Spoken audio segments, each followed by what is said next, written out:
Hi parents, hello, welcome.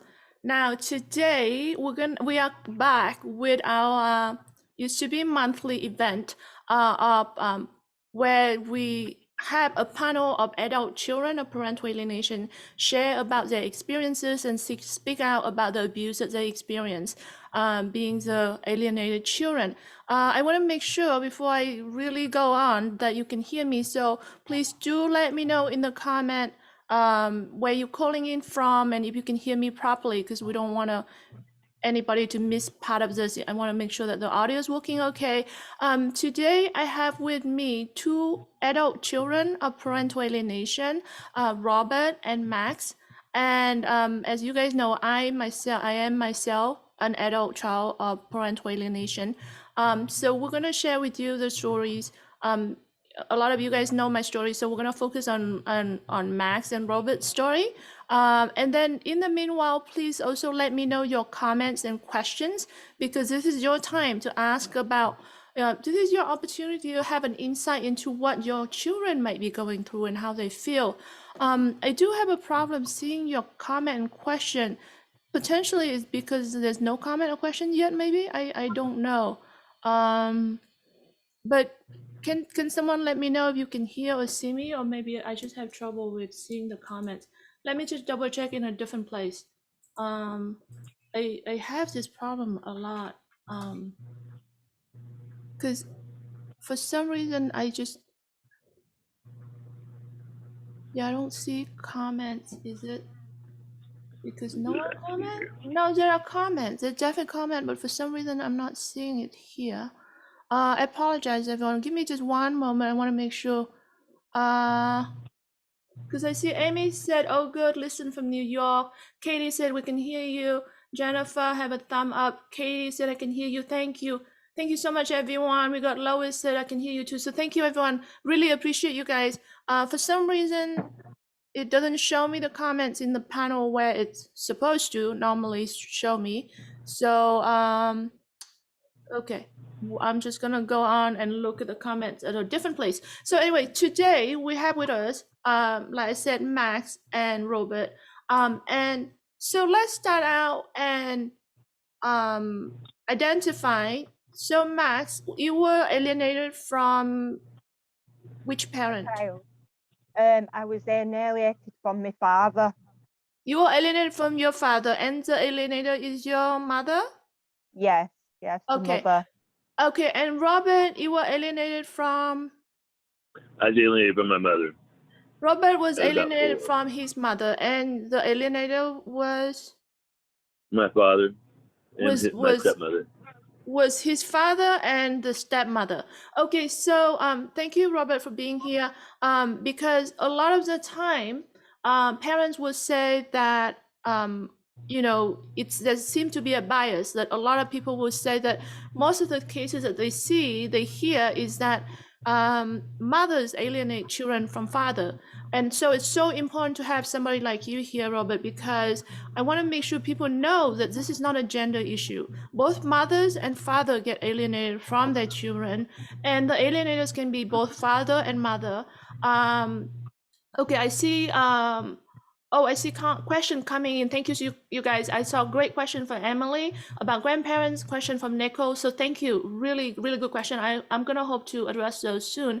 But let's cover the stories first so that we have a better background, and then we'll go in and answer questions for parents. Okay, so, and then Jennifer said she was alienated. Jennifer, if you were an alienated child, I would love to interview you in the next event.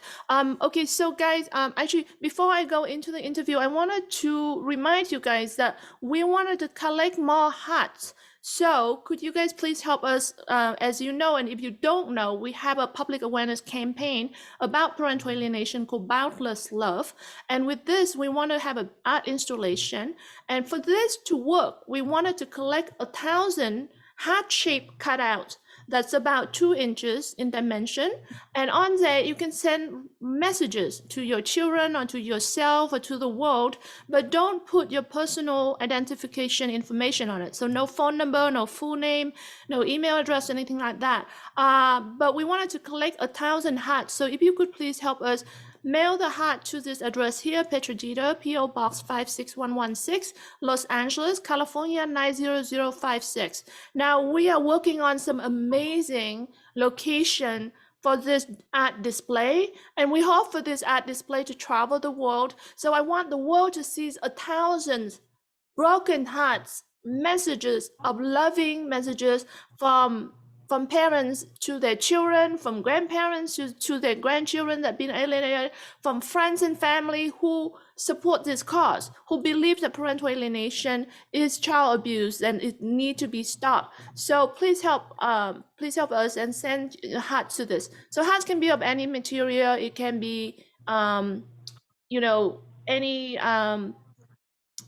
messages on there and any decoration, any colors. So again, this crashed, so I'm wondering if it's still live. It seemed to be still live. Okay, so let's go into the stories. Max, how old were you when it started? I was roughly between the age of 4 and 5. That is the last time I have ever any recognition of my father. They were very vivid. There was one where he picked me up from primary school, and then there was one when he visited me at my home and brought me a dress. That is the last time that I ever seen him. What about his parents? Pardon? When did you also get alienated from his parents? I actually saw my grandmother a couple of times, but the rest of the family I didn't know. I only roughly met one of my dad's younger brothers in passing over the years. So I never got told anything about the family. So growing up, I felt like there was a big part of me missing. So you said it started when you were 4, roughly. Have you what's the situation right now? Or have you reconnected? No, because as I was, there was me and one of my siblings. We are full brother and sister. We grew up not knowing my father, and the mother, she made it perfectly clear how she felt about my father. So over the years, she was projecting her hatred onto me and my brother to the point where we automatically hated him, but not realizing we didn't actually know him. This was just everything with the mother and the stepfather, because when I was 7-year-old, the mother met my stepfather. So then in the next few years, my youngest brother came along. So it was all about the stepfather's family and my mother's family, and then there was nothing about my actual biological father. Yeah, so that's a very common situation that we see, is that the alienated children are brainwashed and programmed with these messages. These are false narrative about the targeted parents. The targeted parents are being made to become like monsters. I had a post recently on Facebook where I asked parents about, what is the false or distorted beliefs that your children hold about you, and this shocking messages that people post on there. My children believe that I'm an alcoholic. I don't even drink. My children believe that I abandoned them at the hospital when I never. It's just all this shocking story. And so thank you so much for sharing that. What about you, Robert? How old were you when this started? I was 4, but it really started before the actual unforgivable incident, which in all alienation cases, there's going to be the unforgivable incident, which the alienated parent cannot ever be forgiven for. And that happened at 4. 4, okay. So you actually have a specific trigger event that ended that relationship, but it started before that. Okay, we'll talk about that in a second. But what about your relationship now? Have you reconnected with your mother? It's interesting because, when you're alienated from your parent, you have this fear instilled, you know what I mean? Whenever they show up, the sirens go off and they told us to hide in the back room and all this kind of stuff, you know what I mean? And so you have this fear instilled. And when I was an adult, I don't know how my mother found me, but she did. That's how love is, And she found me and she knocked on my door. And when she knocked on my door, I had so much fear instilled for me when I was a kid that I was afraid. And I didn't act appropriately. And I got to forgive myself for that. But later, I did reach out to her. And I talked to her, and I let her talk to her grandchildren. And I gave her a little love on the phone. And we were going to go see her for Christmas, but she died a couple days before we showed up. I'm so sorry. Okay, so I hope parents hear this, because this is the thing, and you wonder why your children struggling, and you feel hurt and broken, and you feel rejected by your children. But understand, like, listen to this story. So Robert was just talking about how this fear was instilled in him, and it stuck, because once it's been instilled in the child child grow up, and you carry that fear with you, and it doesn't matter how unreasonable it is. I mean, like, he looks like a big and strong man, and yet he's scared of this now obviously an older lady who is his mother. You know, like, it's not like she can beat She had him up. nothing but kindness and caring. She had nothing but kindness and caring. Right, she was nothing but kind and caring, and yet he was carrying around this belief that she was scary, that he should be fearful of her. So I hope parents understand why your children behave this way, because your children have been brainwashed. Your children has been programmed to have this belief, and they hold this belief very strongly, and unfortunately that's the situation. It's the teaching of conditional love is what it really boils down to. It's the teaching that you can love somebody, but if they don't do exactly what you think, if they don't live the way you want, if they are not under your control, then you can stop loving them. And they're instilling that into your children. Yeah. So Kathy in the comment said, I don't agree that there must be some unforgivable event. I think what Robert was talking about is, you know, sometimes there's a particular trigger event, but sometimes it may not be obvious, but children, because these are false narratives that the children are holding about you.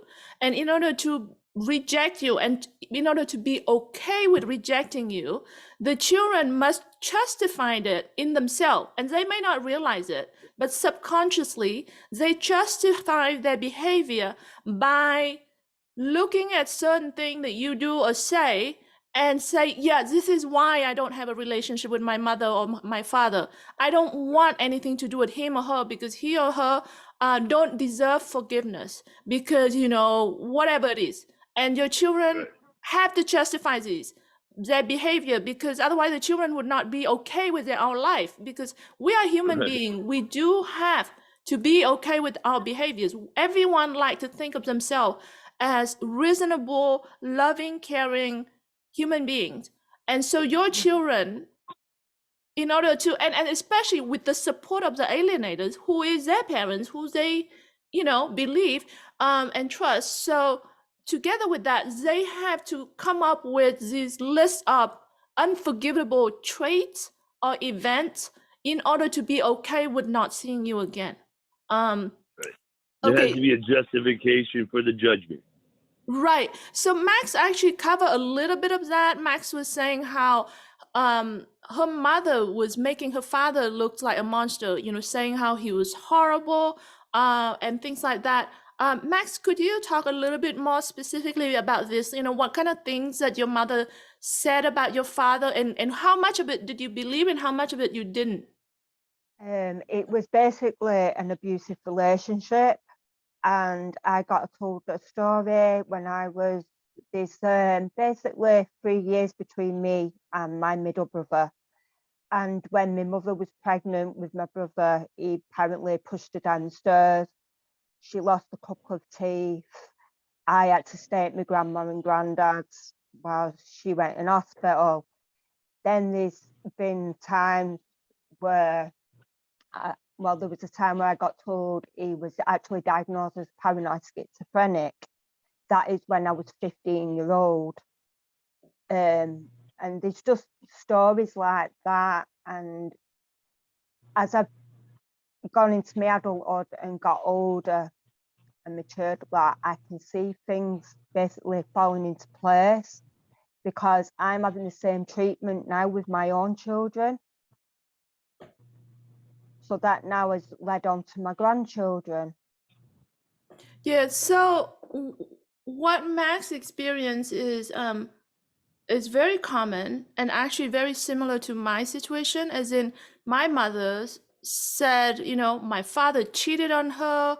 He didn't want anything to do with us. He didn't care about us. He was a monster. A lot of it was kind of vague though, and I actually never met my father, so it's easier to paint that picture because I have nothing to Right. validate or invalidate that.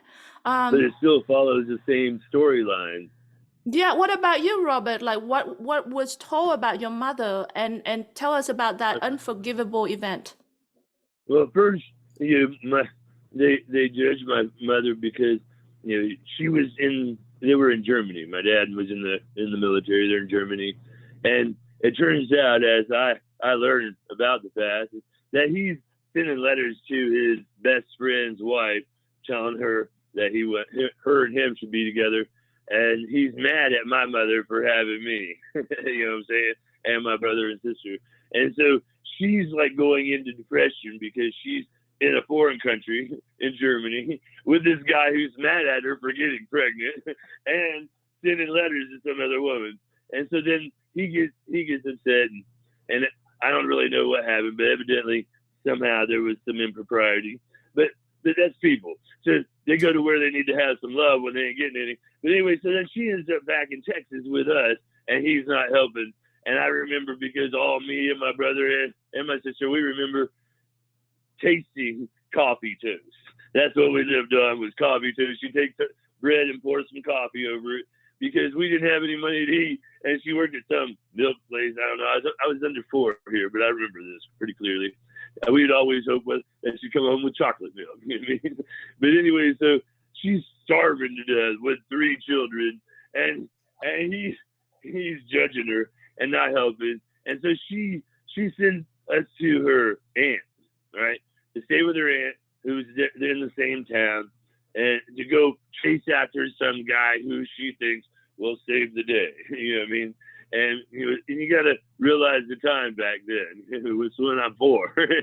So she's looking for some guy to save the day, and then they basically send us to his parents, and we are to only see our mother 2 times again in the rest of her life. And here's the horrible thing about it, and you're going to find this is true in most cases as well, is that then the world judged her for being depressed. You take a woman's 3 children away from her and not let her even see pictures or talk to them, and then judge her for being depressed. What kind of a being does that? Right, and that's very common. This is what a lot of targeted parents experience, is that they being, you know, when going through the custody battle, they being judged as being depressed, like you said, because I mean, obviously you're going through this highly turmoil situation. You got this high conflict situation with an alienated. Alienators are never easy. They are there to destroy your life, essentially, the targeted parents. They're always right. Right, and they're doing everything to destroy you, and they take the children away from you, and then yet you are not supposed to feel emotionally affected by this. And if you are, Right. then your emotional behavior or feeling are being judged as somehow inappropriate, that you are not a suitable parents. And like I saw Kathy in the chat room said, yeah, they claim that we are unstable. Elena, hi, nice to meet you. Thank you for being here. Yeah, I see a lot of comments and questions. Thank you so much. And we're going to try to go into the question and comment soon. But yeah, this is a very common situation that targeted parents experience, and it's completely ridiculous and unfair. And what people have no concept of is that the alienated parent is not only dealing with the grief of their child being alive and not being in their life, but also about being gaslit and having that relationship and knowing their child's being abused at the same time, and then having people judge them for being emotional about it. People have no concept or empathy except when they've walked the path like you have, my dear. Yeah, and this is why I actually had an event where I talk about this, how this is a multi-level systematically attack on the target parents, because you're being attacked at so many levels, like you just said. You're dealing with the grief of losing your children. You're being directly attacked by the alienators who, verbally, physically, financially, abuse you in so many ways, and they smear and brainwash the public. So your friends and family going against you, the system going against you, and then you're financially broken because you're being dragged through courts, and you're already heartbroken. So it's just really the struggle that target parents have to deal with is crazy. Parental alienation is linked in with narcissistic abuse. So if you're involved in a narcissistic abusive relationship, you're 99.9% at higher risk of going through parental alienation, your child and the parent. By the time the targeted parent realizes what's going on, it is too late. Right. Yeah. And a lot of parents don't even know what they were dealing with. I mean, actually, before this call, Robert and I just had a conversation. I was talking about my case. Like, I didn't know what I was going through. I mean, the parents have no idea what they were going through. And then as children, they had no idea that they are victims. Nobody except the alienators is out there, like winning, destroying everyone around you. And you are thinking that something is wrong with you. As a victim, you had no idea what you're dealing with, and you think that your experience is completely isolated, that nobody else is experiencing this but yourself. But in fact, this is such a common thing. It's so common. Here's how common it is. Okay, after I became aware, and we talked about how we become aware earlier before we got on this. But after I became aware, I realized that my stepmother was alienated from one of her parents. Every single one of my brothers and sisters was alienated from one of their parents. This is so common. The only person that wasn't alienated from a parent was my father. But then I said, there's got to be a root, because this is a toxic thing that comes from roots. You know what I mean?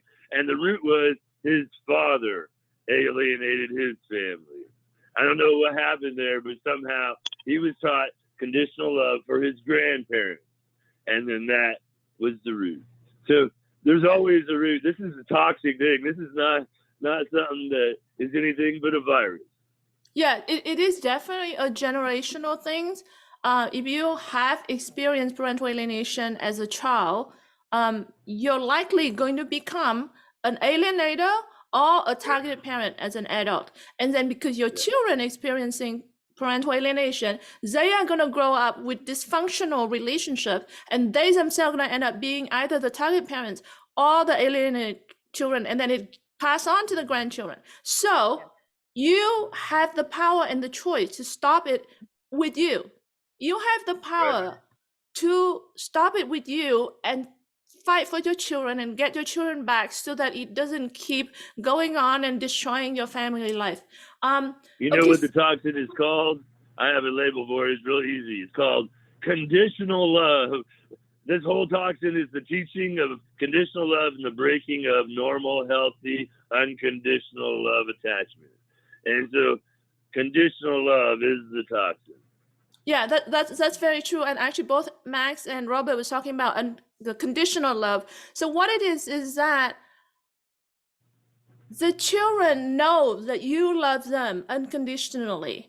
And at the same time, the alienators' love for the children are conditional. Does that mean that the children know that if the children don't behave according to what the alienators expect, the children's going to be punished in some way? It could be by withholding of love. It could be even more serious in terms of physical abuse. It could be abandoned, all that kind of things. So the children knew that if the children did not behave, the children would be punished by the alienators. And at the same time, the children understand that your love for the children are unconditional, meaning it doesn't matter how the children behave, you still love your children. So now stuck in the middle with that kind of choices, that's what the children do, is the children choose to be safe. And that's why they abandon you, because they know you're still going to love them, and they wanted to be safe with the alienators. But obviously that doesn't keep them safe. Okay, so let's talk about the experience growing up without one of the parent with being alienated, and while your childhood is color with this monster parent in your life. Max, what was it like growing up feeling like you don't have a good father, that your father was a monster? I felt it was more shame that I felt more than anything. But the older I got, I realised that was between the mother and the father. That had nothing to do with me. He never harmed me in any way, shape, or form, as far as I can remember. So now it's just like, it's difficult because there's still a lot of me what's missing. Over the years, I got in contact with an half sister, and I found out of the family that apparently my father had an affair with a lady. So there was 6 months difference between me and my sister. So I got to know her, but unfortunately the relationship broke down. But other than that, I've got no part of my father whatsoever. So Max felt ashamed. And how were you as a child? Like, were you doing okay with school? No, No. I was targeted, I was bullied, I was withdrawn. I was always a very, my mother used to always call me oversensitive all the time, but all I was doing was reacting to abuse at home, bullying at school. That led on to abusive relationships the older I got as an Yeah. adult. Yeah. And that's when I got involved with people on the narcissistic spectrum. So it just escalated from childhood all the way up to my adulthood until I started healing 7 years ago. And that's when I started doing research on narcissistic abuse. And then the more in depth I was going with narcissistic abuse, I stumbled across parental alienation. So I was in my late 30s when I actually got to know about parental alienation. So since then I've been researching, but unfortunately it affected my children. So they're all grown up now. So by the time I got to really understand what parental alienation, it was too late for me and my children, because mine and my 3 children's relationships had already brought down. Is that when you realized that you were alienated as a child? Yeah, things started to fall into place the Okay. more I progressed into research. Yeah. So my main objective was, it was basically an ex-partner, an ex-abusive partner. I started researching, Yeah. and I got told about narcissistic abuse with a lady that I used to know, and then I just did constant research after research, Yeah. and the more I did, the more the pieces fell into place. Yeah. What about you, Robert? What was it like growing up without your mother? Well, they were extremely effective. Basically, it was like she didn't exist, except when she tried to show up, which she didn't do too often because they were punishing when she did. But ultimately, I didn't even realize that I was alienated. My brothers and sisters, which are older than me, still refuse to recognize they've been alienated from her. But it was really, they were extremely effective at making it so I had nobody. They didn't show up for my parents were the kind where I was class president. I was successful in band, and I went to quad state in band, well, not band, but in choir and in football and everything. And I had never had my parents show up to one event. They showed up to all my stepsisters' events, but they never showed up to one of mine. But as far as my mother goes, yeah, as far as they were concerned, her, my grandparents, anybody on that side of the family didn't exist in the world anymore. Right. So yeah, that's the thing. Targeted children have been what is stolen from them, not just the target parent, but the whole entire half of the family, whole entire half of their identity. I didn't tell you, but the gift of when my mom died was I got to meet my granddad, and I spent a week with him. I learned so much about who I am. People are wrong to steal that from us.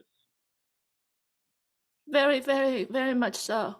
So you see, and I'm so sorry for your situation. So you see, you see, with Max, the situation is that it impacted her as a child, so it's visible. She was bullied. It was obvious that she was not doing well as a child. Robert, on the other hand, it's invisible. People think that he was fine. He was a class president and all this stuff. So people look at him as a totally functioning child, and people don't even see the brokenness inside, the suffering that he was going through. And so I was actually like Robert. I was, always the school president, the school captain. I was always doing well. I was always, straight A kind of student. I never misbehaved. So when people look at me, they think that I'm totally functioning, like actually a very well functioning child. So that's the thing, is society overlook this, and for judges, sometimes they will look at the case and see the child is doing well, at school and extracurricular activities with sports and arts or whatever, and then they say, well, the child is fine with the alienators. They don't realize the damage, and not just the short term but the long term impact on the children. And you can't look at the child. The point here is you can't look at the child and judge the situation, because there's so much underneath that you don't see.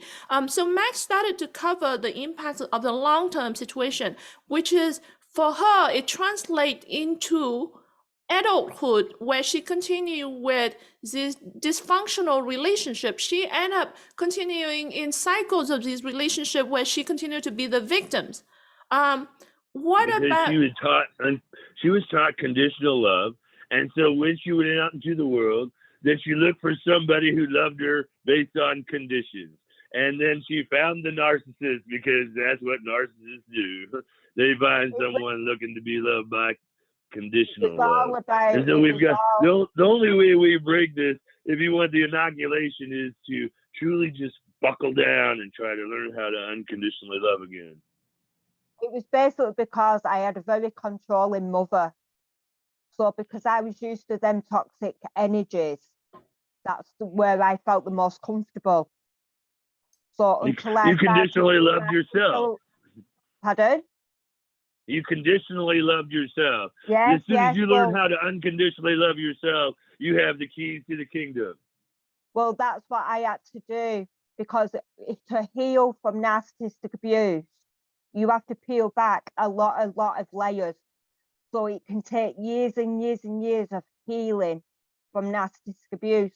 So what I have done over the years, I've poured all my passion, my positive energy into my own business, which then I educate and support other survivors of narcissistic abuse. So I've done. Evil. Yeah, so this is you've actually learned that the gift is in the giving, baby. Bless you. So this is actually a very good story here. And I mean, I see Amy in the chat room says such a sad situation. We saw Jennifer said so sad. Kathy sending heart. And then all three of us on here have turned our hardships into nurturing others on the path. I also nurture people with AfewSecrets.com with as well, just like the two of you nurture other people. And that's what I'm learning, is that the people who go through the hard things in life, we can either let it destroy us, or we can let it become a gift that we give to other people. Right, exactly. With our empathy. Yeah, so we actually have a very good situation here. What you are seeing here is three of us who are adult, and now as adult, actually all three of us are very active in helping other victims. Actually, each of us have our own initiatives. You're familiar with my work. Robert also have his work where he helped other people that dealing with parental alienation. Max just talked about her work helping with narcissistic victims, and that's the thing. Things can be good. I love it. It may take time. Things may not go back to the way it was, but it can be a lot better. So really hold on to that hope. So let's talk about so we talk about the short-term impact, like what it was like as a child. And Robert didn't see it. Max saw it. And now let's talk about the long-term impact. Max talked about this dysfunctional relationship. What about you, Robert? How did it impact you in the long term? Well, somehow when I got to 18, I realized that my parents weren't going to be a positive influence in my life. And so I moved out the day I turned 18. That was my gift for myself. And so I trundled along, but still what I carried with me, this was the baggage, was I carried with me this one day of hope that my parents would see me with pride and that they would show up. And it took me a long time not to find that, but here's the thing that destroyed my relationships and my happiness, and it was my fault because it's my perspective. But my perspective was based in this conditional love, where I was always looking for somebody to love me for the things I did or the money in my pocket. And my family was always this way. Whenever we saw each other, they were always like, report out. It's like, I make this much money and this is my job and this is how I am. You gotta love me for my condition. And so it took me a long time to come out of that. But as many of us have found, we found partners that loved us based on conditions. And when we got in those relationships, we found out that they didn't love us for us, and we couldn't even be us. And I lost myself in one of those relationships. And then I found myself with my Heavenly Father's grace. And now I nurture others. So Robert also experienced something like Max, and actually I experienced the same thing. Is I also grew up and ended up in cycles of abusive relationship, because you grew up with abuse and that looks like love. You seek for familiarity. You think abuse is love, and then you just end up with that kind of abusive relationship, and then it just keep going and it keep going until it pass a sort of a there's some point when it become too much, right? It's like a breaking point. It's like I don't know the term for it, but then that's when it break down, and then that's when you realize what happened. And so with Max, she became aware when she became an alienated parent herself. What about you, Robert? When did you realize? Yeah, when I ran into the most alienating parent on the planet. I've studied it now, and I found the worst one. But I'm sorry. I'll use it as a blessing for others. Yeah, Frederick, thank you. Yes, the tipping point. Exactly, that's a word I was trying to figure out. Thank you so much. Yeah, so for me, it was actually one of my relatives actually hinted to me that something happened in my childhood, that my mother has done something to interfere with my relationship with my father. That's when I realized. Now, for Robert, his mother actually turned up and really continued to try to look for you and try to reconnect. I talked to people that lived around her, and she was one of the kindest people they knew. Right. And then with you, Max, did your father try to reach out to you? As far as I'm aware, no. I got told a story that when I was 16-year-old, he came up to visit my grandma and my granddad because they'd had some altercations, they'd had a few disagreements. And I got told that my granddad basically ran my father out of town. So I don't know whether that was true or not. All I got told off from his grandma was he wasn't interested in you and Andrew. He just wanted to see granddad. I'm sorry. Is he still alive? Or? My granddad? No. Your father. Or my father? Well, no. I got told off my half sister. This was just after my mother dying, so it was not last November, the November before. The mother passed away with cancer, and then a few months later, out of the blue, I get a text off my half sister saying that she'd reconnected with our father. He was in an hospice, and he died of cancer. I had no proof of the death. I had no proof of the funeral. I had nothing. That's all I got told. So in my gut feeling, I think my sister was lying. So this is the thing. Actually, a lot of parents don't realize this, and you wonder why your children don't talk to you or don't reach out to you, even when they become adults. It's a lot of the time, the alienators will lie to the children and say that you are dead. And like Max just talked about her story, she doesn't even know now if her father is really alive or dead. And there's no way for them to find this information. So actually, your effort of reaching out to your children is so important.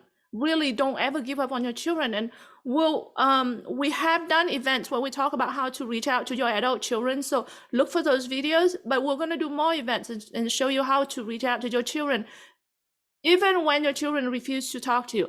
So Cheryl said, yes, they do. Jennifer said, that story sounds like BS. I can't imagine him not trying to reach out to you. So sad that she will never know, and no knowledge is so painful.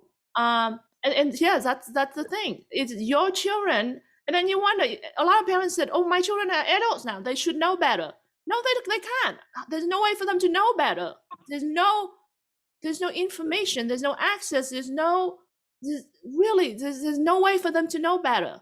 That with the work that I'm doing, that is my way of trying to reach out to my children. So the more I educate, the more video content I do, I'm hoping that they come across that and they see it, you know. So that is my way of trying to reach out, because what gets to me the most is, even though they're adults now, my fear is if I try to reconnect with my children now, they're going to get manipulated more, which then will go on to my grandchildren.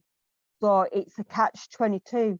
What do you do? So this is my only way of reaching out. Okay, so Jennifer said that, so her situation is that she's being blocked by the whole family and there's no access at all. Cheryl said, definitely a sign of parental alienation. Yeah.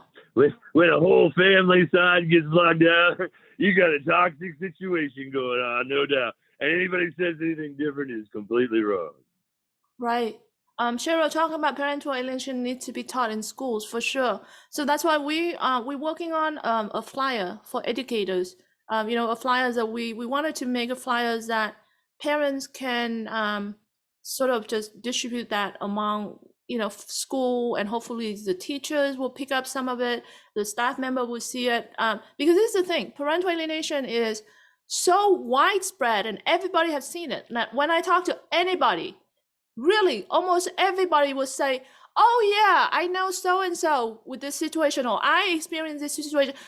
Almost everybody have seen this. And yet it's like the biggest elephant in the room.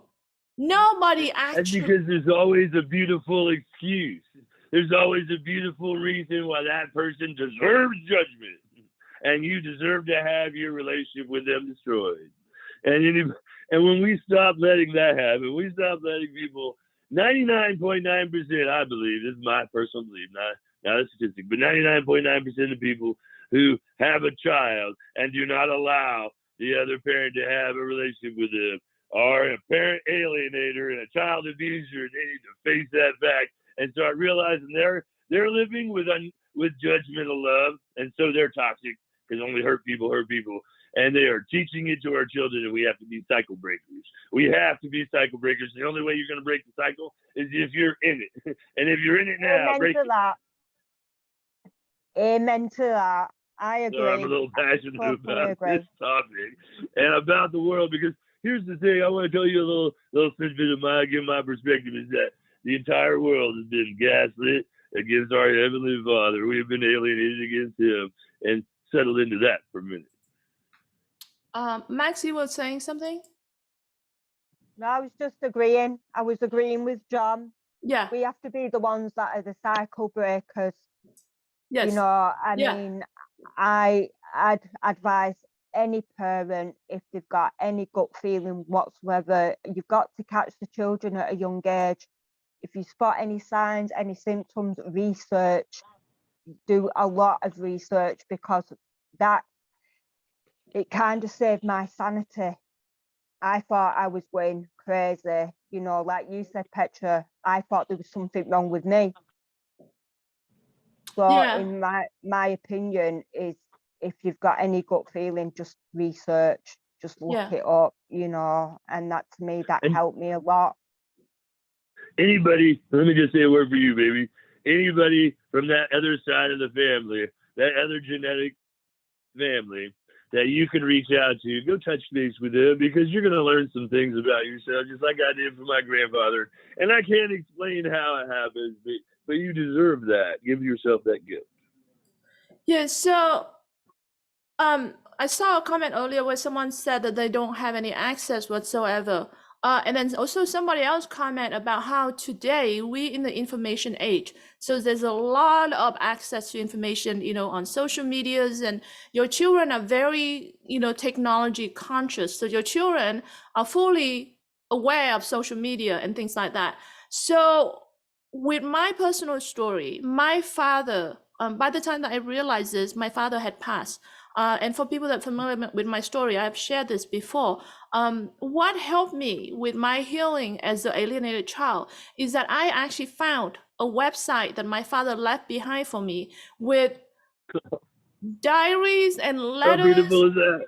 and just a lot of things that helped me heal, because I could see that he loved me, that he was there for me, that he didn't abandon me, that he wanted me, and he forgave me, and just all of That's this. a beautiful thing. Yeah, so Beautiful thing. it's the biggest part in my healing. So I wanted to say to parents that even you don't have access, because my father did not have access, especially today with social media, is for you to keep a very big social media footprint. And what's important is to keep a very positive social media footprint. You don't want to have an image where your children look at it and feel ashamed. You don't want your children to look at it and see you as just totally emotionally unstable or, destructive in any way. So you want to keep a very positive social media footprint, so that when your children do reach out, and they do, because someone said that they noticed that their child was checking out their Facebook once in a while. So you want to make sure that your children, when they look at you, they find someone that they want to be with, someone that they're proud of, because it's you think of any relationship, you want to be with someone that you're proud of, you want to be with someone that you admire. So be that parent. I know that you're broken, that you are hurt, but you have to do this for your children. This is not about you. So really pull it together. I have. Yeah. So Okay. We gotta live by example. We got out of that relationship for a reason, so that you can live your best life. You gotta live your best life as an example, and let them see it until the day you conceive them. Exactly. You have to live your best life, even if you don't have your children, because how can you be ready to have your children back? It's not something that you can turn on instantly. You have to live your best life now, so that when you can get your children back, you can be there for your children. You can be whole and happy and full for your children, because your children are gonna, if they do come back, they're gonna be very broken. They're gonna need you to be full. Yeah. Without question. So I saw a lot more question in the comment. Thank you for the story about your dad's website. No, thank you. So yeah, actually, so because of what happened, or because of what my dad did for me, one of the things that I said to parents is always, even if you do have contact with like some parents are not fully alienated, as in they still have contact, but the children are defiant or the children are rude and cold. So no matter what, one of the things I would advise for parents, whether you have contact with your children or not, is to create at least one video. If multiple is good, but at least create some video for the what if scenario. Meaning, let's say if your child finally understand what happened, but you're no longer around. So have it somewhere in a way that your children can access it, that you can tell your children, so that if it was your child's wedding, if your child has their own children that you can't be there, think about what kind of message you want to tell your child in those times, or at the time that your child is experiencing a tough time and you want to be there for your child. So do a video somewhere and maybe post it on, YouTube is free, post it somewhere, and it doesn't have to be public. You can post it unlisted, but figure out a way so that your children can find it when they need to. But create a what if video, like this is your legacy for your children. This is not for you, but it's for your children. The other thing I would say is, I've noticed that anyone that using Gmail, I've noticed that Gmail has a new function where it allows you to schedule an email. So you can actually write an email to your child and schedule it maybe for their birthday 10 years from now. And Oh, that's a really cool idea. or think something like that. So think about things, ways that, and then, you know, ways that you can reach out to your children just in case that you cannot be here, but you can still be there for your children. So Technology okay, is a beautiful thing if we use it right, isn't it? right. Okay, so let's, my parent and your parents didn't have that tool to leave us those breadcrumbs. right. Okay, so let's go through the question, and parents, let me know when you have more questions. I'm gonna go through the question in the chat room if I can. Cheryl said, my experience is never to give up and to drip love, and that the children as trapped. Yes. Okay. Jennifer agreed that this situation is really bad. Okay, Crystal said, has anyone experienced or heard of the step parents adopting the child at 18? That is what I'm told and will happen, and my oldest will be 18 in July. Courts have been delayed 3 times. I feel time is limited. Years and generation will pass, and yes, my whole family and his last year. Okay, so Crystal, with your child being almost 18, clearly your child is going to be out of the court system. So, you know, whether court delay or not, it's not going to have a lot of impact now. I mean, July, you were talking about a few months away. It doesn't matter what court decision is, that decision is going to expire very quickly.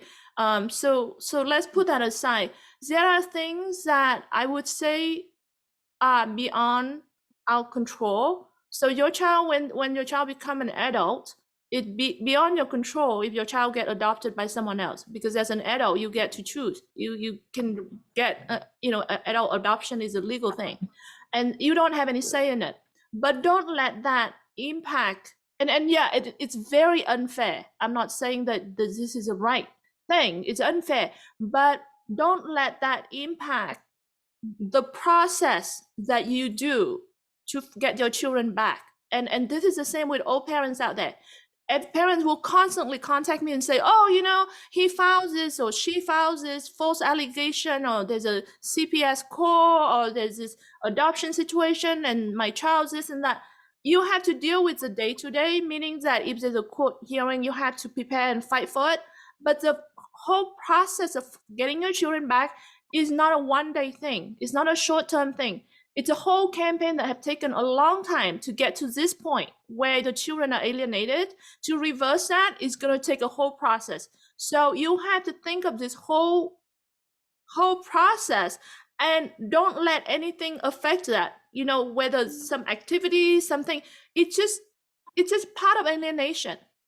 The reality hasn't changed. It may sound worse, but the reality is that you are alienated. That's part of being alienated.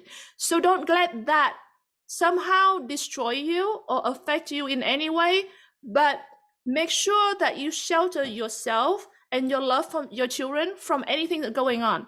You know, like Robert was talking about, like Max was talking about, you know, you have to make sure you are strong, doing research, and then build this whole strategy of how to fight your children back, and don't let anything affect that, because that's a long-term process. It's not a one-day thing. Okay, let's go on. I mean, do you guys want to add anything to that before I go on to other questions? No, that's fine. Okay, Jennifer said, it's so good to be acknowledged, but it's so painful. It's like listing faith all again. Yes, it's very, very painful. The grief. You froze on me, but the grief, I think, is what we're touching on here, and I think that's an important topic, because there is no grief like grieving your living child and knowing that they're being emotionally abused by somebody who they trust. And here's the thing, is that we can take everything and we can make it a gift if we try. But the first thing I want you to do is I want you just to validate that that's a real feeling, and that it's okay for you to feel it, and you're not crazy for grieving like some people might judge you for. And I want you to just sit in that. And if you feel like crying, I want you to just cry. Cry as hard as you can and feel it, because it's valid. And then once you're done crying, then I want you to find your strength. And I want you to find out how that just made you stronger, and how more you're going to stand for unconditional love and stand against the conditional love that is trying to destroy our world. Actually, let's talk about, you mentioned about the guilt. Let's talk about the guilt. I wonder if you guys feel guilty when you realize that you were alienated as children. Do you Yeah. like, yeah, Max, Yeah. how did you feel when you realized that? I felt guilty. I felt ashamed. I felt like I was a failure to my children, that I didn't protect them enough. No, as a child, and like when you realized that you As were a child. alienated as a child Oh, from your father, how did you feel? ashamed, and like I said, a part of me was missing. I never experienced a father's love. So growing up, I had what you class as daddy issues. Yeah. So all I got to know was my stepfather, and he was very abusive. So it wasn't unconditional love. It was like the stepfather came along and me and my brother got pushed out. And then it was all about my youngest brother after that when he was born. So so her father was replaced with this abusive stepfather figure, and Robert's mother's was replaced with a stepmother, right? Right. And Yeah. that's the thing. This is what they do: is they replace you, the target parents. They remove you from the child's life, and then they attempt to replace it with somebody else, a stranger, who doesn't have your children's best interest in mind, and then place them and expect the children to look up to and love this stranger who doesn't really care about them.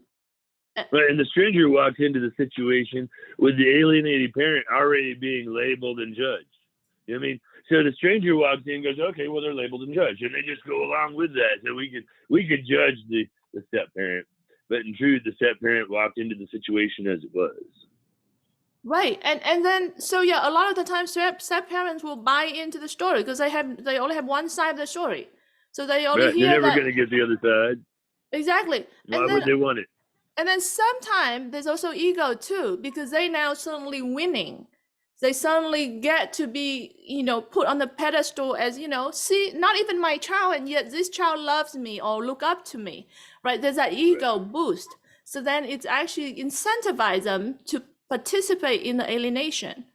Right, because what do they have to benefit if your alienated parent suddenly becomes important to you? Exactly, right.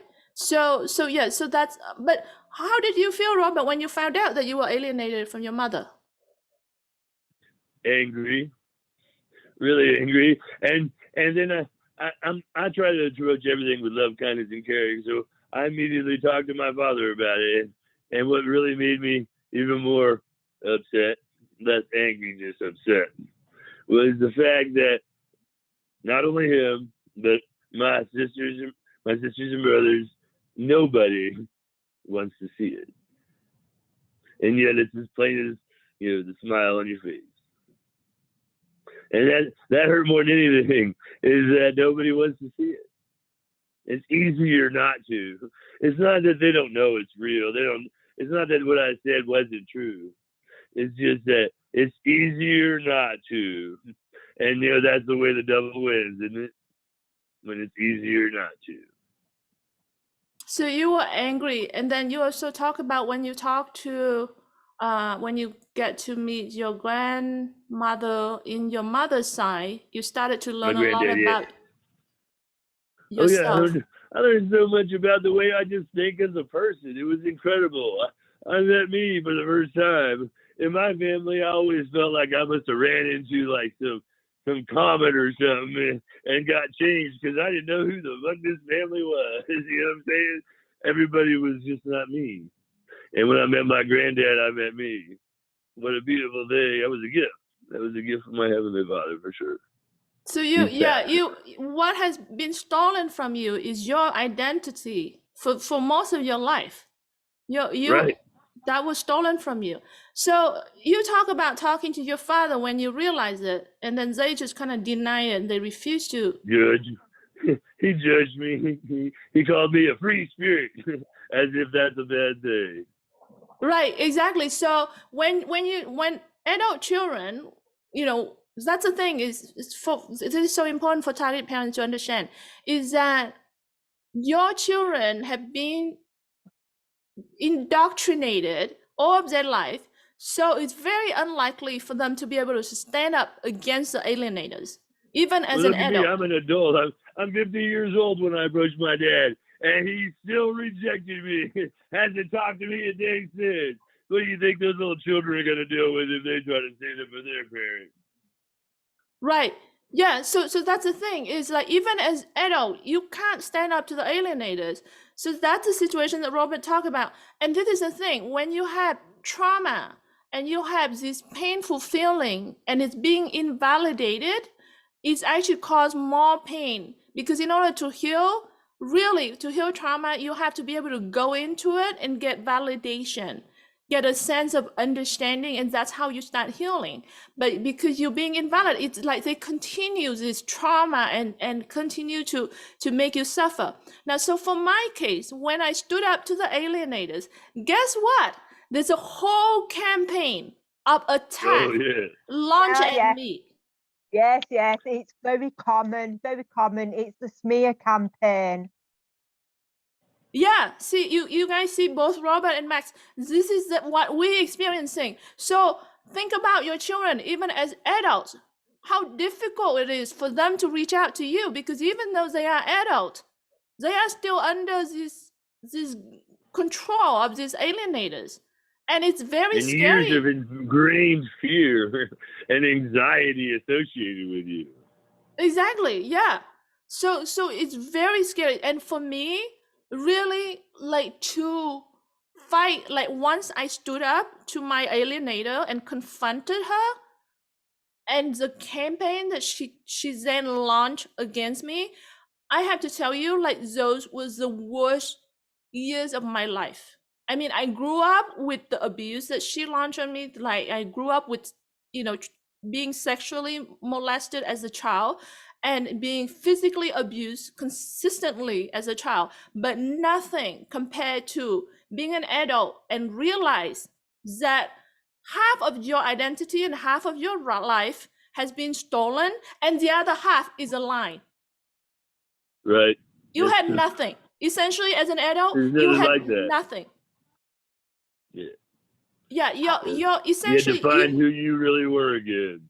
exactly, you are an orphan all along. Really, because you have been taken away from a loving parent and placed in an abuser hand, and you grew up in this false narrative, and it just, yeah, it's crazy. So anyway, Bless let's you. let's check the more question, because I know there's a lot more comment. Um, so Jennifer said his dad wants it that way. It's very common. Dina said there's a video on YouTube talk about narcissistic abuse. It says something like narcissist infiltrates your mind or something like that. And it's just shy of an hour of one of the most helpful videos that I've watched. He explains how it happens, and it's very enlightening. Yes, there's a lot of resources about narcissistic abuse that can be really helpful, because when you look into it, you'll realize that's what you're going through. There's Jennifer says they actually love the drama. They thrive on the win. Yeah, actually, very much so. This is the thing. For my case, I don't know with Robert and Max, and I'm curious to hear. With my case, the alienator loved to play the victim. She is a victim always, all of her life. That runs in the family. So with me, I was a victim. So my auntie, one of my aunties, she played victim. My mother, she played the victim. So there was a lot of victim mode going on in the family. So as my kids got older, my daughter, because of the way I was, this is why I was dedicated in healing myself. It rubbed off on my daughter. And my youngest son, he became an abuser.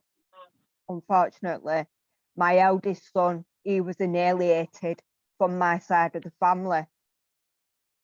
So it all interlinks with each other. So what I found is the more I'm healing my inner traumas, I've been healing for 7 years, and the work that I'm doing, I hope this has a positive impact on my children. We're all connected, baby. The work you do, they feel it. What about you, Robert? Did they play victim, or what kind of character did they play, the alienated? Well, my parents pretty much had her in checkmate, you know what I mean? And so basically all they did was whenever she tried to make an attempt, they just tried to reinforce that the law was on their side, number one. And number two was that she was a depressed, crazy person. And hopefully you don't become one too. That's what Wow. I got. That was it. I got classed as the crazy one. I got classed as the unstable one as well, you know, so it's all patterns. It's all ongoing patterns. So once you recognize them patterns, it's a lot easier to spot. They're consistent. They are consistent, aren't they? A lot of stories are changed, but the pattern is consistent. And I'll tell you once again, just because it's worth repeating, is the pattern is conditional love. The pattern is conditional love. The pattern is conditional love. And then the other thing Jesus, too, our Heavenly Father, said, become unconditional love. And that's what each one of us are on the journey of. And if you don't already know it, which I think both of you do, and a lot of people listening, you are as well, that's the gift. so with my case, yeah, it's the alienated was always playing the victim. And one thing that Robert was mentioning about how, you know, like he was threatens that he would become one like that monster that they portray, and the same with Max was saying the same thing. So I remember clearly at 5 years old that she was screaming at me saying how my father was a dog and that I have the blood of the dog, and I'm also, I was a child. I mean, Right. what did I do for her to, and this is the thing. This is the thing is that a lot of people, especially professionals like judges and lawyers and therapists, don't get is when they see the abuser trying to steal the children and take the children away from the target parents, is they think that, it's the alienators love the children so much. No, they taking the children because they want to win, because they wanted to hurt and harm the target parents.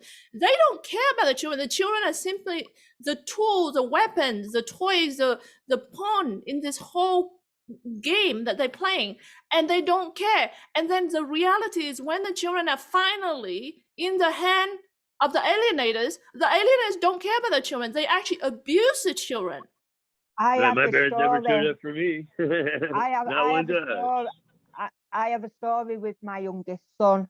His father decided to take me to court, and he tried to rip a hole between me and my 3 children. And I ended up getting sole custody. There was no reason to take me to court whatsoever. And he got parental responsibility. So he got basically Saturday dinner time till Sunday 6 o'clock at night. It lasted for about a week. After that, he was on and off. He didn't stick to the court order. He didn't stick to it at all. And I remember the day of the conclusion, and we'd come out the same exit and gone into the same lift. And he basically said to me, if I didn't get legal aid, I wouldn't have took you to court. It wasn't the fact of the impact that it had on me and my children. It was to gain control. And that's all it was. Of course, yeah, it is all about control and winning. And yeah, they don't care about the children. It's not because they love the children so much. And then so when you look at these adult children, and so we have a documentary film called Parental Alienation, The Aftermath. And in this film, we feature a number of adult children of parental alienation. It's essentially like what you are watching right now. It's the story of these children unfolding and when they become adults and the impact of how being alienated as a child, how it translates into all aspects of their lives. And actually, these are all really traumatic, and even the very successful ones, it's still devastating stories. Even people that you would consider like successful people in society, but when they were alienated as a child and become an adult, yeah, it's still horrible. So what was my point? My point is that okay, I lost my point, I'm sorry. But anyway, so we have a documentary film, and that is coming out. Oh yes, I remember my point now. So when I did this film and I look at these children's lives, I realized that every single one of them, the alienator took them and got the custody either illegally or legally. So some of them are abducted from their parent and took away to a different state, and the other parent could never find them. And some are legally, as in like the legal system helped them because of false allegation or whatever. But at the end of the day, is that once they have the child, they abuse the child, they neglect the child. There's no love there, there's no care there. So these children growing up with horrible situations. So even if you take the fact that they lose one half of their life aside, like if you take that aside, this half that they got left is completely dysfunctional, and it's so toxic. The environment, these children, every one of them, the environment. Based in conditional love. Is what it is. Going to be based in conditional love. I'm based in the UK, Petra, and I'm in Manchester. I'm not sure if you're aware of it. My eldest son, he got moved to Wales, which is right across. So I had no way of getting in touch with him whatsoever from the age of him being 18. So they moved my son out of the area where I was. Yeah, and that's a situation. They make it impossible for talented parents to. Oh God, I see Jennifer's question in the chat. Yeah, in the long run, I feel like we had no chance, and yeah, sometimes it does feel like it's helpless, and it feel like hopeless. But actually, it's not. It doesn't have to be that way. It's actually possible. So one of the things that I really wanted to do is to help parents that still have contact to reverse it, because while you still have contact, your chance of reversing is a lot higher. So if you do have contact, there's so much that you could do. And then if you don't have contact, I want you to still do things that you can either reach out or still keeping in touch somehow, that you can still project yourself in a way that somehow still save your children later. So, don't give up like hope. That website that Sorry? your father made. Just like that website your father made. I'm still blessed by that story. Exactly. And while I mentioned about the film, I wanted to share with you guys. So it's going to be screening next week. And so a lot of people are flying into Los Angeles to join with the film premiere. So with that, we decided to do a number of activities for the whole weekend. This is the next weekend for targeted parents and for adult children. Unfortunately, these are not online events. This is actually in Los Angeles. But I want to let you guys know so that if you are in Southern California or near there, or you have family and friends, this is open to everybody to join. But our film is Parental Alienation, The Aftermath, and it's going to premiere as a part of the Golden State Film Festival. And we have activities for the whole weekend. So, on Thursday, there's going to be an opening party. It's a cocktail party. On Friday, we're going to have a sunset bonfire picnic, and that should be really fun. And then on Saturday, this is next Saturday, we're going to have, in the morning, we're going to visit the Getty Center, which is it's an art museum in Los Angeles, and we're going to enjoy the art and the architecture and the gardens. These are exquisite. And then there's also a really spectacular view of Los Angeles. Like I said, everyone's welcome to join. This is Saturday morning. And then Saturday afternoon is the main event. That's when we're going to premiere the documentary film. It's at this legendary Chinese theater in Hollywood. Anyone that been to LA or toured to LA, that this is a major landmark. So we're very honored to have our film premiere there. So our film is going to premiere at 2 p.m. in the afternoon. It's going to be a red carpet event. There's going to be professional photographers there, take photos and things like that. And then Saturday nights, we're going to go to the Griffith Park Observatory and look at the stars and the sky, just sort of a social thing. But definitely target parents are welcome. Family and friends are welcome. You know, alienated children are welcome. And, you know, even people that are not a part of the, you know, communities that have been impacted by parental alienation, because we want to, this is the whole point of this is public awareness campaign. So we open this event to everyone. I posted this schedule on our Facebook page, so you're welcome to check it out. And if you know people in LA, please invite them to this event. So thank you so much. Okay, let's continue with the questions for a little bit longer. Are you guys okay to stay a little bit longer? Yeah, I'm good. yeah, I'm always fine. happy to nurture others. Okay, so let's look at a little bit more question and let us know if you have question and comment, because also even if we finish this session, I will let Robert and Max know the location of this video, and that way if you guys don't mind, if you can check through the comment and question, if there's anything that you guys can read and respond to and help parents, please do so. And I'll parents, be more sometimes than happy to. thank you. I So will yeah, for do. parents that have question and comment, feel free to keep posting the question, even if you watch this video after and you're not watching it live. You know, you can still post question and comment. And also for parents that watch this and not watching it live, and if you miss our events and things, please join our mailing list. It's on VictimToHero.com website. We have a mailing list. I'm not very good at sending emails all the time, so you won't be spammed. That's a promise. But hopefully I do try to kind of once in a while keep you posted with events that we have. And sometimes we have events that we don't live stream at all. It's sort of more private invitation things. So yeah, definitely join our mailing list. Okay, so let's see. Jennifer said, I love you guys. Thank you so much for your support, really. Because For everyone that are watching, I want you to know how grateful we are, because your support means the world to us. But also at the same time, I want you to appreciate yourself and really, really acknowledge how much strength it takes for you to still be here, still looking for solutions, still holding on to that hope to fight for your children. So really, you need to really congratulate yourself. Please help by liking this page, please sharing this video and things like that. If you can, would love to, you know, help buying us a coffee. We have a Patreon page at VictimToHero. Some parents go in and, you know, buy us a coffee once a month, you know, like $5 a month or something like that. So really appreciate that. Okay, so Jennifer said, I love you guys. Blue Lake said, wow, that's an awesome location. I think he's talking about the Chinese theater. Yes, we are so grateful. The Chinese theater in Hollywood is definitely a legendary location, so we're definitely excited about that.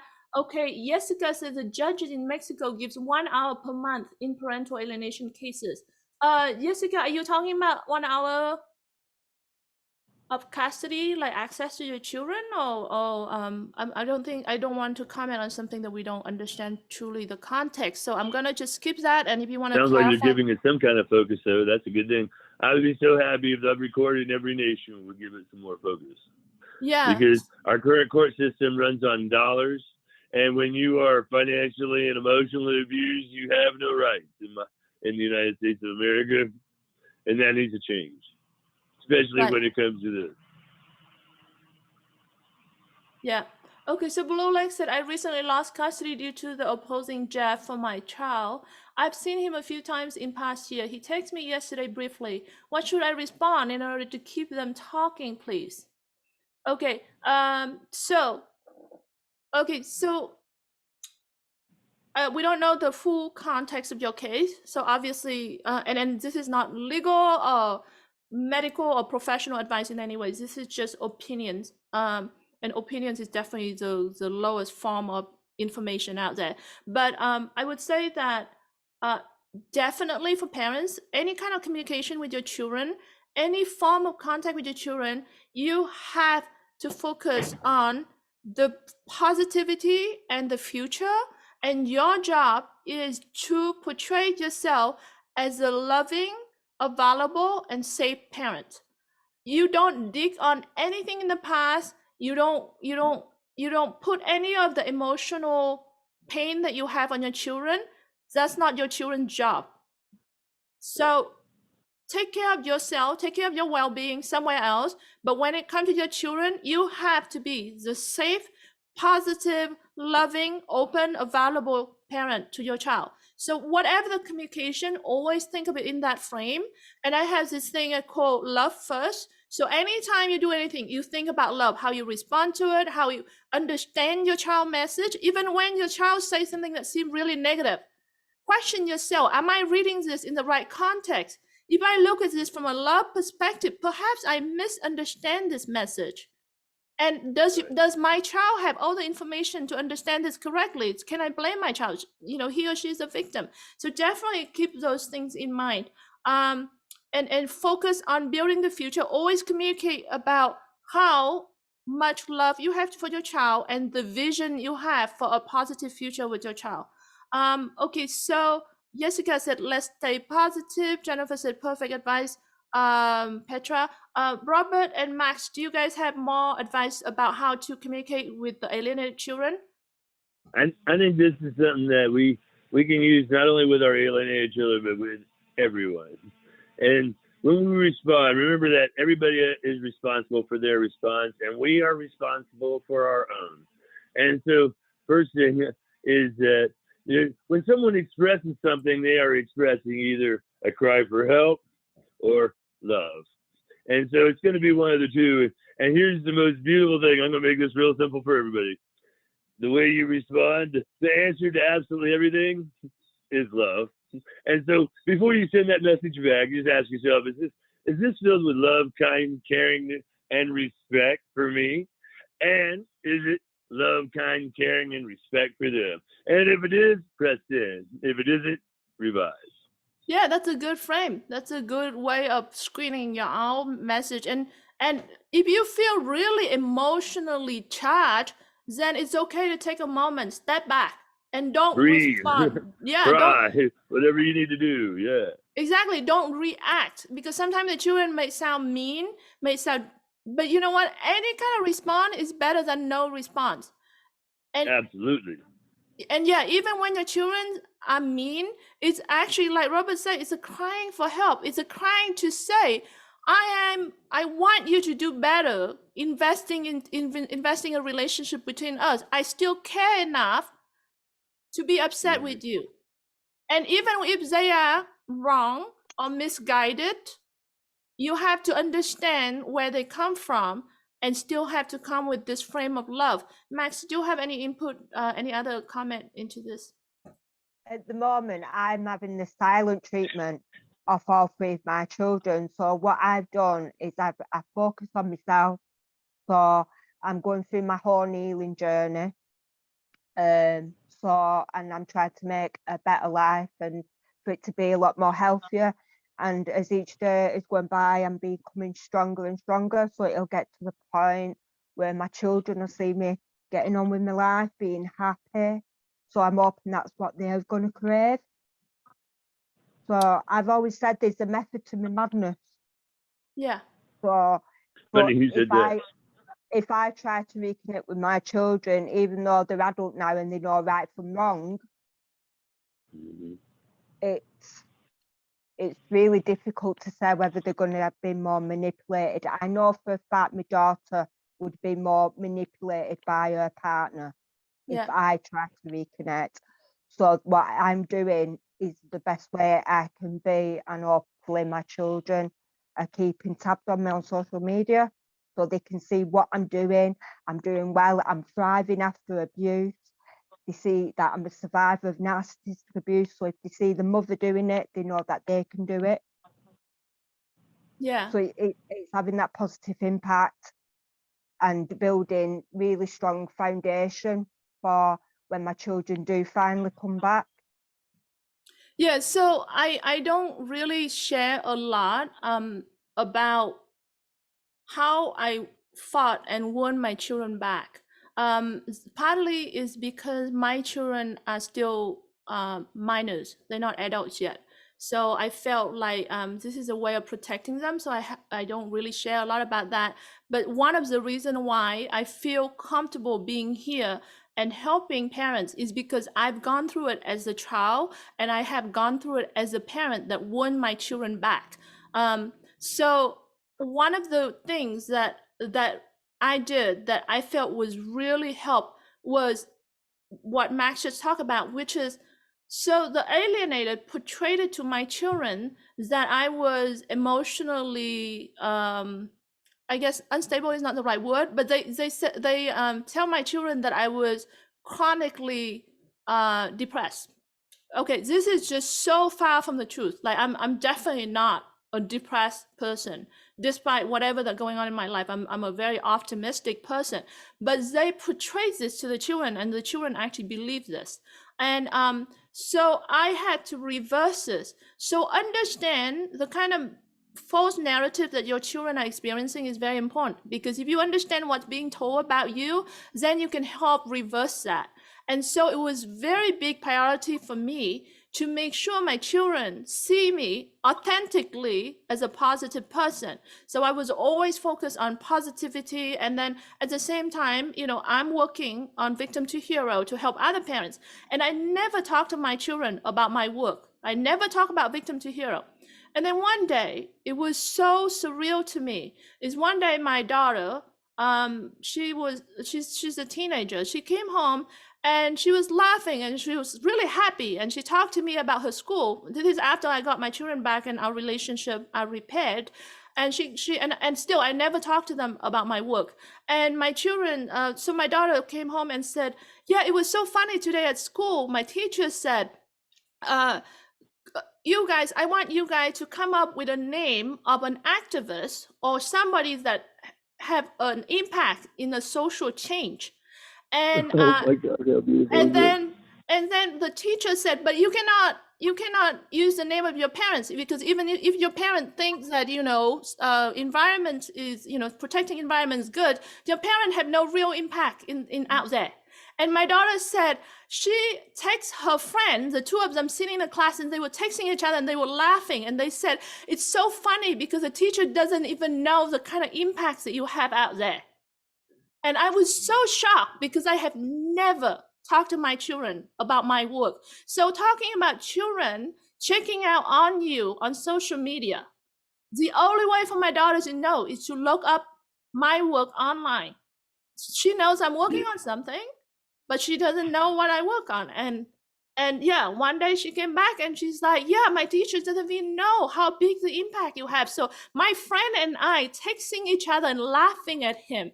So not only she recognized it, her friends know about it. So she's sharing it with her friends. Beautiful. So really how important it is for you to never give up and to continue to build this positive impact for yourself. And when you help other people, it also helps your personal case as well. Okay, so let's see. Let's continue with the question. Okay, Jennifer said she would like to friends on Facebook with both of you guys, if that's okay. I'm gonna leave that question then. Later when you guys go through the question and comment in the post, you'll find it, and then you guys can connect if you want to. Okay, we see Jennifer said, maybe if I write a book dedicated to her and get it on the best-selling list. Oh, I wish I had known earlier. I would have tried going. Please let us know if you have another. I think, Jennifer, are you talking about the screening? Okay, so right now we premiere in Hollywood, in Los Angeles, but we are looking at distributing this film. So just be patient with us. We're trying to figure out how to get distribution. Our goal is definitely to have it everywhere in the world. We want the rest of the world to see this, because the whole point of this is to bring public awareness. So it's okay if you miss the Los Angeles screening. Be patient. But if you have any input on how we can get more distribution, if you know of places that we can get screening, if you have access to the public library that you can get a room where you screen with a group of friends, we're happy to get this film to you so you can screen to a group of people. If you want to share get it to this. me. Sorry. I could definitely get it to me. I want to get it out there. Everybody should get this out there. We don't want to have it out in the YouTube or anything like that. We need to have it in private screening for now, because we're looking for proper distribution. So we recently talked to a very major network actually, and unfortunately what they said was they asking me to change the ending to make it a happy ending. And so that's the last conversation we have. I walk away, and honestly, I felt like that question is asking me to betray this victim that was featured in this film, because honestly, these are the reality of it. Is not a happy ending story. One of the victim died from alcohol abuse. Another victim is currently under drug addiction, and he's begging for the world to recognize his problem, and he trying to say to other children, please don't get into a situation like me. I was an alienated child and I feel so neglected, abused, and now I try to pacify myself with drugs. Don't be like me. I mean, there's nothing to make a happy ending out of that. You know, another child completely lost the relationship with alienated parents, and then also because of that, she lost the relationship with her alienator. So now she lost both parents, and luckily she got adopted. But I mean, can you really call that a happy ending? You know, we have so many of these stories, and so I walk away and felt like that question was sort of another enforcement of how society continue trying to shut down the real problem and refuse to recognize the real problem. But then at the same time, there's some people that talking to me and said, hey, you should consider, because this is such a big network, so you know, like maybe walking a fine line and better to get distribution than not. So I'm kind of like in a conundrum right now. I'm trying to think about this. But anyway, we are looking for distribution, and if we really fail with and have no option, then we'll put it on YouTube. But right now, I'm looking for some way that get proper exposure for the film. So yeah, be patient with us. Sorry for going on. But maybe at the end, it sounds like you've got some heart-wrenching stories, you know what I mean? And that emotion is going to dig people in. But maybe at the end, what they're looking for, and maybe it's our Heavenly Father working for you, is that at the end, you want to give people the prescription. You want to tell them what the virus is, which you did with the stories, but you want to make it real simplistic, you know what I mean? And then after you describe the virus, talk about how empathy and the gift, you can talk about the gift of how it changed your life and how you nurture people, and how some of these other people that have gone through this are now doing that too. You got some positives in there. And then you tell people who are in the situation how they need to recognize that it's conditional love, recognize that it's the destruction of empathy in the individuals involved, and give them a path out. Thank you for your suggestion.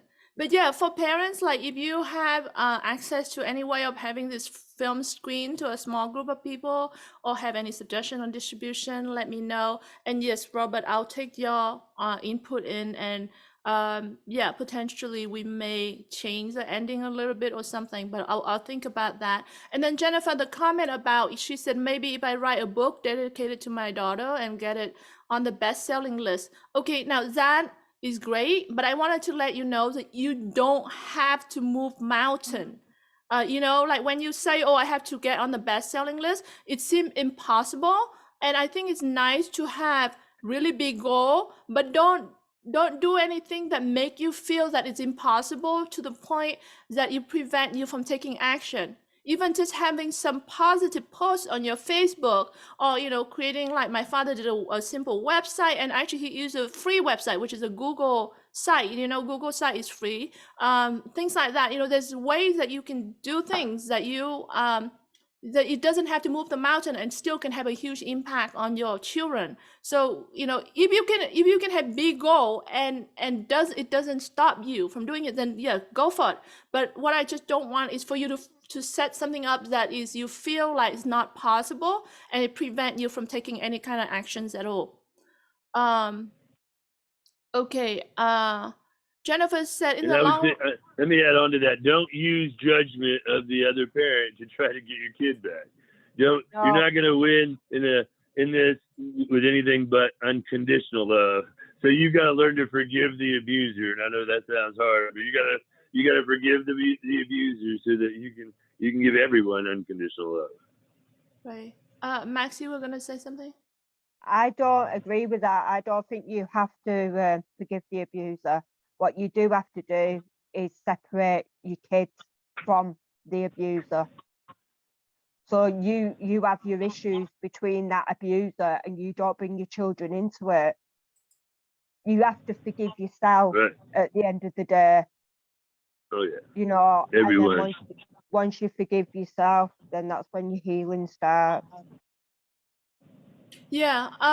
So that actually brought up a very good point about, the question earlier about what do you communicate with your children. It's very important to not drag your alienators into that discussion. Like, really important to go, oh, this is your dad that brainwashing you, or this is your mom that, lied to you. Just leave the alienators out of that. This is between you and your child. And if your child bring up directly a question about a false allegation, then there is a 5-step process for you to address that. But otherwise, you yourself don't go into this false allegation and drag your alienators in, because you need to focus on future, building positivity future with you and your child. Okay, Jennifer said, in the long run, I feel like we have no chance. We love our kids truly, and our exes love themselves more, so they don't care about hurting them in the long run. We do in the long run, so we are careful. Do you know what I mean?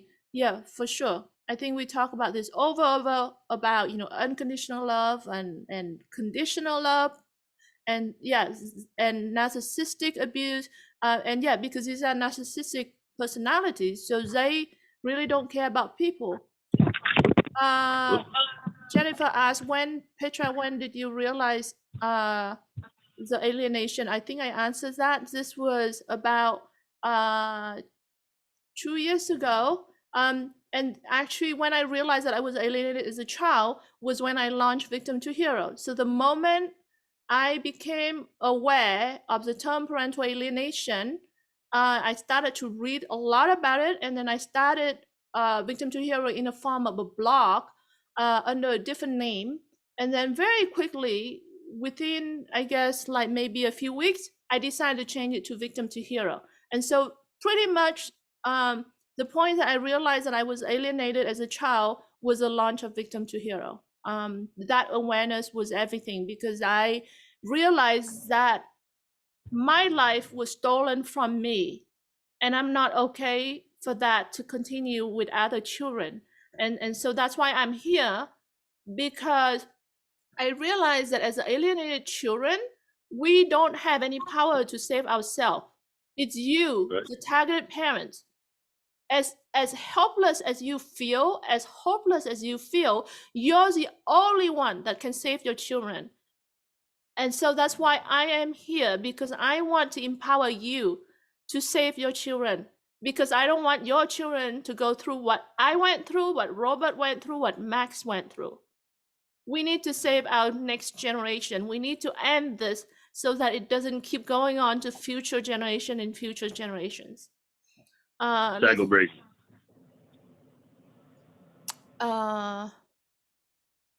Okay. Crystal says she can do a screening with a group of family and friends. Yeah, we can talk more about that. Okay, Carolyn said it's hard enough to love despite silence. When mean not gonna love that. I'm gonna try to understand that. I think what she's trying to say, that it's hard to love their children when the children are mean. I think that's so this is the thing. It's hostile behavior. It's a symptom of parental alienation. Yeah. So that's how I used to look at it. So when my sons were hostile towards me, I knew deep down that wasn't them. That was their way of coping with everything what was going on. Yeah. So yeah. So exactly, like it's, what's really important is to understand, if you look at your children, and despite how abusive or how mean they are to you, And especially with adult children, it's hard to take. But when you see, like, if you, and that's why we're doing this story here, like with Robert sharing his story and Max sharing her story and I sharing my story, is for you to understand the perspective and the constraint that your children are in. Because if you can look at your children with a compassionate lens and understand that they are truly the victims, then it's easier for you to forgive your children for the behaviors that they are. I'm not saying that you have to tolerate it. I'm not saying that you have to put up with it. I'm not saying that you can't set boundaries to those things. You definitely need to take care of yourself, and you still need to be the parents, and you still have to set boundaries and all that. But the love for your children is separate.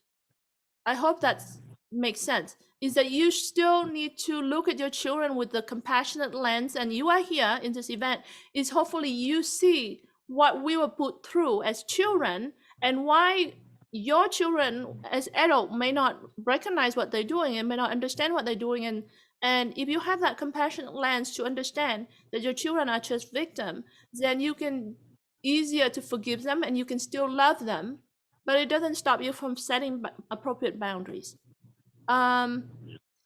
Okay, Dina said maybe it could be just as impactful if you change the ending to happily ever after BS, but just add a short pause, like it's the end, but then like an outtake and use a real ending. Jennifer said I would help in any way that I could. Oh my God, Jennifer said my boyfriend committed suicide as a result of this also. It's been horrible. And that's the thing. Parental alienation can kill. It definitely can kill. I mean, what you are looking at here, we are the survivors, but there are victims that either kill themselves or are killed by alienators. It can kill. Sorry, when I first was going through parental alienation with my eldest son, I tried to take my own life quite a few times, where it got to the point I had to have intervention from medical professions. Luckily enough, I had my youngest son and daughter, so what I did, I put all my focus onto my two younger children, because I knew at the end of the day, if something happened to me, what had happened to my kids. So I was fortunate to have two other children, because if I hadn't and I only had my eldest, I really, really don't think I would have survived. Yeah, I understand. Yeah, you have something else to live for. And yeah, I like I said to you guys, like when I confronted the alienator as an adult, the hell that she's then put me through from that point, I really, the reason that I could endure it is because I focus on victim to hero. I focus on looking at other people and trying to figure out how to help everyone else. And in the meanwhile, I have to deal with this whole thing, like the campaign of attack. It was crazy, and you know, so it was over about a few months ago. And when it was over, I just couldn't believe it. Like the day that it was over, I just really, I never felt more broken that day. I thought that when it was over, I would be relieved and that I would just feel free. But I think because I was busy focusing on like fighting and surviving and coping and trying to push my attention on victim to hero, so I never actually face it. And then when it was over, that's when I finally have to acknowledge that, yeah, the monster in my life is not a stranger. It's my mother, and that's very painful. And yeah, so it's really, I don't know, I think I get and then losing that parent that was there in your life because they alienated the other one out, so now you don't have either one. I'm sorry, can you repeat that? And then you lose when you confront your alienating parent. Then you lose the alienating parent, and like us, our other parents already passed, so now we have none. Exactly. Because the alienating parent does not want to face the truth. No, now you're the crazy one too. Exactly. You know what I mean? Yeah, and that's the thing. Yeah, the children lost their target parent because they were alienated from them, And then when they realized that they were alienated, they confronted the alienators, and now they realize that that person don't love them, so they really have nothing. They are, that's what I'm saying, is to realize that you are an orphan all of your life. As an adult, to realize this is why my life's the way it was, is that I was never loved, and that I was, things like that, to have to confront that as an adult. It's actually Extra. Oh, sorry. But look at I the didn't- amazing strength within that you have gained through your journey. I salute you. Thank you. Petra, Your my kids actual see it name. too, and that's a beautiful thing. What a gift that is for you.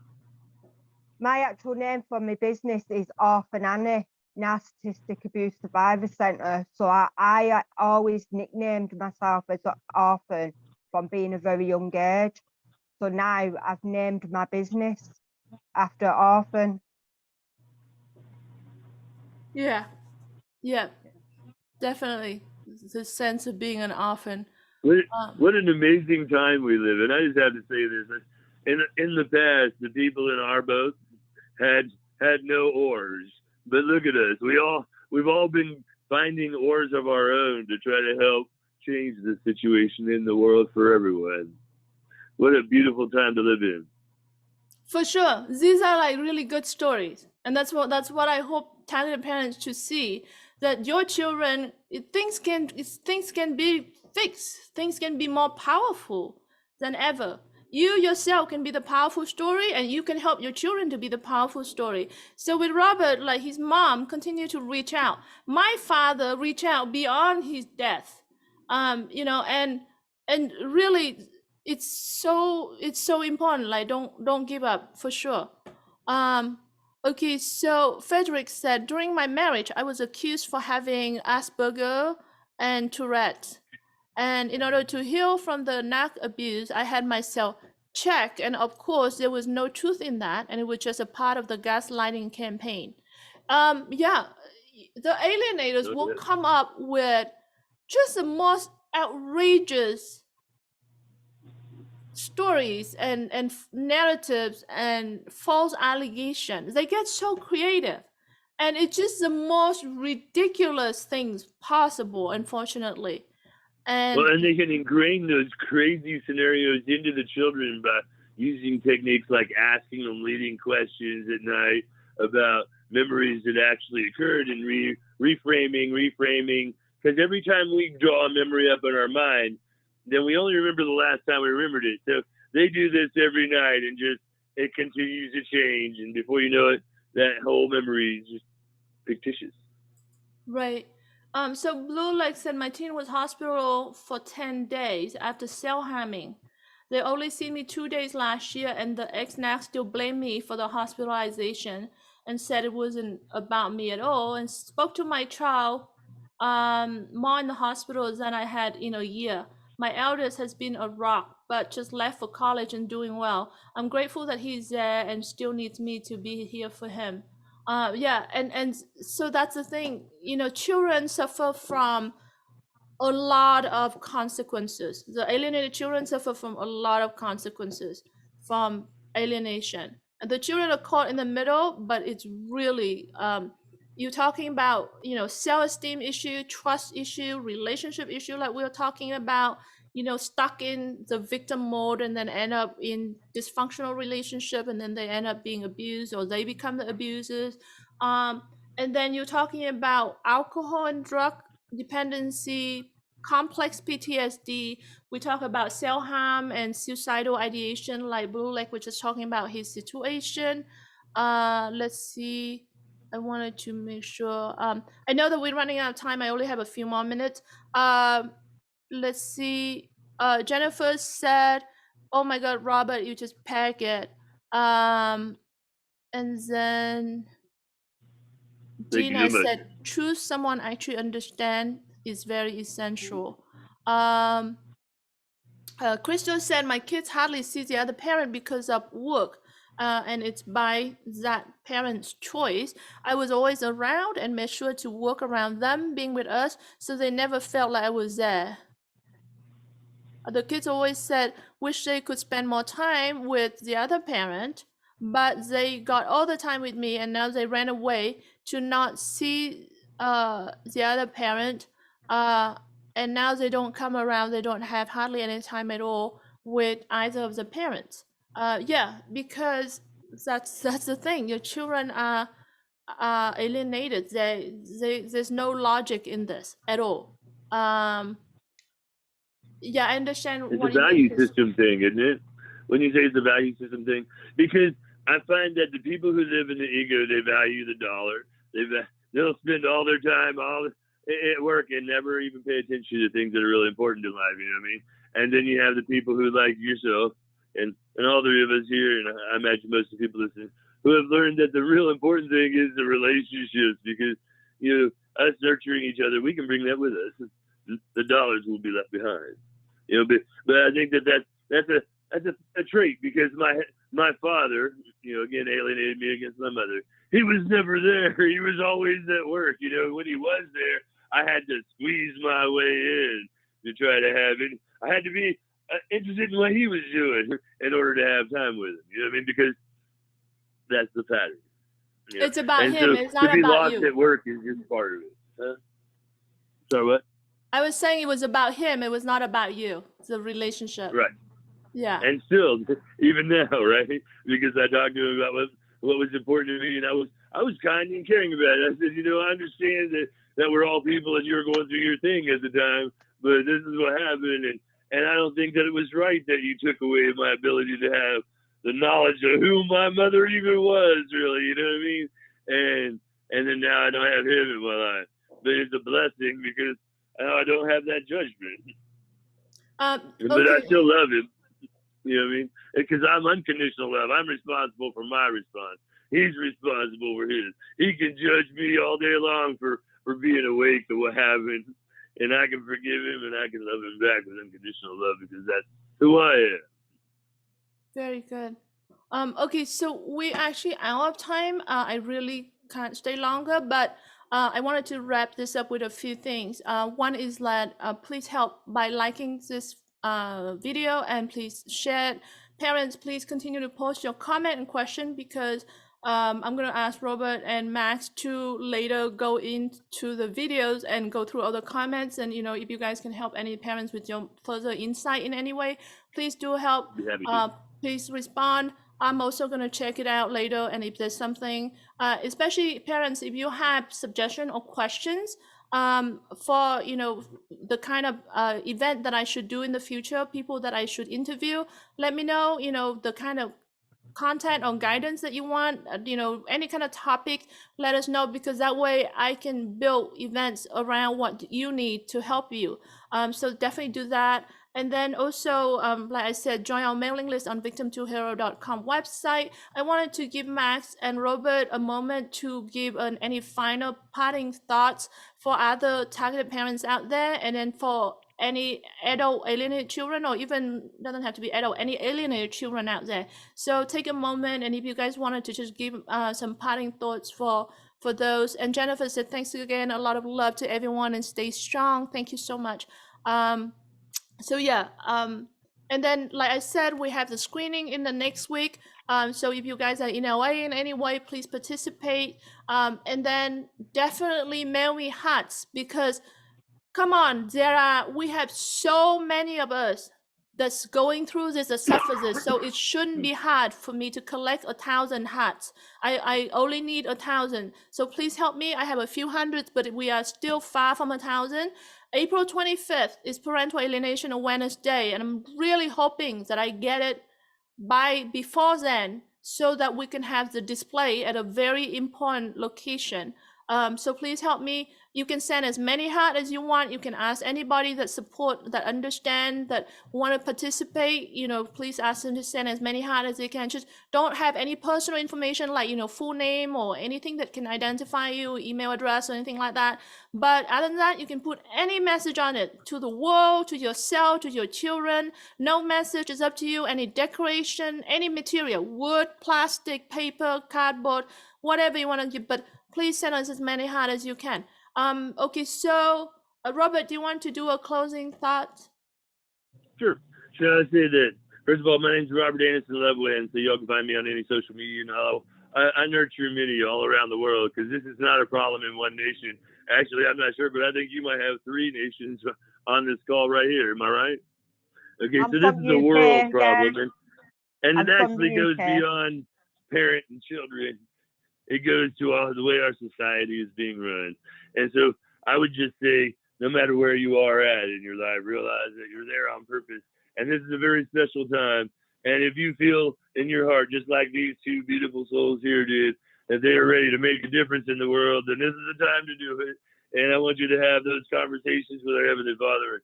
And don't be gaslit against your Heavenly Father. You listen to those words He puts in your mind. Thank you. What about you, Max? If you're not in contact with your children, they're giving you silent treatment. Take care of yourself, set good foundations, research. Just take care of yourself, because at the end of the day, you haven't got you, who have your kids got? Yeah, that's so true. And also, anybody is more than welcome to add me on Facebook and look up my online business, which is Orphan Annie Narcissistic Abuse Survivor Stroke Survivor Centre. I'm on Facebook, Pinterest, and TikTok. Thank you. Actually, so Blue Lake is said he's from Australia. Actually, I'm curious. Can you guys take a moment and let us know where you're calling in from? I'm just curious, because we usually have people that are coming from all over the places, and it's just to show that this problem is not at all it's not a localized thing. It doesn't matter where you are. It's a worldwide problem. Yeah, so Frederick's from Sweden. Lorraine said, I would like to share this in a group setting. So I just want to let you guys know we do have a number of support groups. So for example, we have the Parental Alienation Victim Support Group. So if you don't know it, join it. Jennifer's from New Jersey. Lorraine's from San Antonio, Texas.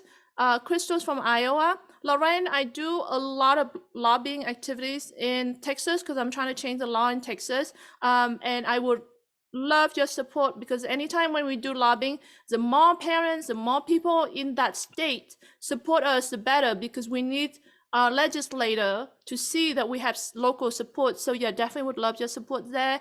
Dina is from what is Andy? North Dakota, I'm sorry, Fargo, North Dakota. Jane's from Newfoundland. Crystal from Indiana. See, you guys, this is from everywhere. Really, really, thank you so much for sharing, because yeah, it's really to show this is definitely a worldwide problem. I'm so grateful for you to spend your time with us. It's your Saturday. Really, really grateful for you, and for people in Australia and other places, it's probably already Sunday, I think. So really grateful for you to spend your weekend with us, and for your support. And definitely give yourself a pat in the back for being so strong and for being here. And thank you so much, and we'll be back soon. On Wednesday, we have an event. I'm going to share with you guys. I'm going to interview a person who is organizing a parental alienation awareness bike rides in Pennsylvania. So this is not an event by us, but I wanted to share it so that for parents in Pennsylvania or anyone that outside Pennsylvania who wanted to participate, to know the information, because this is an effort to do with Parental Alienation Awareness Day. So I wanted to share it. So Blue Lake is Sunday morning. So Blue Lake, I'm actually an Australian. I definitely call Australia home. So yay. Oi, oi, oi. But I'd like to call Australia home. But yeah, so anyway, bye everyone. Enjoy the rest of your weekend. Thank you so much.